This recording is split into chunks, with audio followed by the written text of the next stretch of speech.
On the night of December 29, 1972, Eastern Airlines Flight 401 took off from New York's John F. Kennedy Airport, destined for Miami. It was supposed to be a routine flight, but what happened next turned into one of aviation's most tragic accidents, and one of the most chilling stories of the paranormal.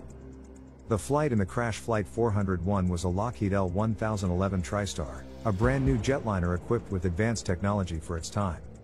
On board were 163 passengers and 13 crew members, including Captain Robert Loft, First Officer Albert Stockstill, and Flight Engineer Don Repo. At 9:20 p.m., the flight departed from New York. The journey was smooth until the approach to Miami International Airport. As the crew prepared for landing, a minor issue occurred: the landing gear indicator light failed to turn on. Concerned about whether the landing gear had properly deployed, the flight crew decided to troubleshoot the issue. The pilots engaged the autopilot to keep the plane level while they examined the problem. Unknown to the crew, while they focused on the indicator light, someone accidentally disengaged the autopilot. Slowly, the plane began to descend, unnoticed. At 11:32 p.m., Flight 401 crashed into the Florida Everglades at over 220 miles per hour. The impact shattered the plane into pieces, leaving wreckage strewn across the swamp. Of the 176 people on board, 101 tragically lost their lives, including Captain Loft and First Officer Stockstill. Miraculously, 75 people survived, thanks to the efforts of rescuers who braved the dark, swampy terrain. What caused the crash? Investigators from the National Transportation Safety Board, NTSB, concluded that the crash was caused by human error. While trying to fix the faulty indicator light, the crew became distracted and failed to notice the plane was losing altitude.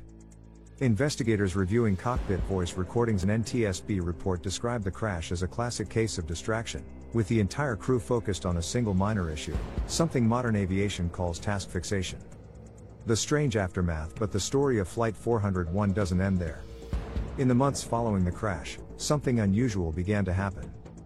Passengers and crew members on other Eastern Airlines flights began reporting sightings of Captain Loft and Flight Engineer Don Repo, the men who had died in the crash.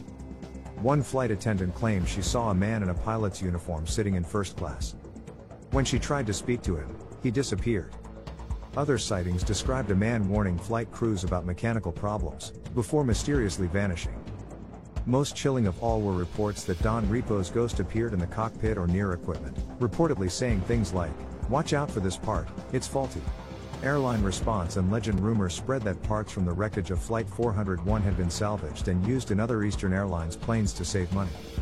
It was on these planes that the ghostly sightings occurred. While Eastern Airlines officially denied the paranormal reports, many employees refused to fly on planes with parts from Flight 401.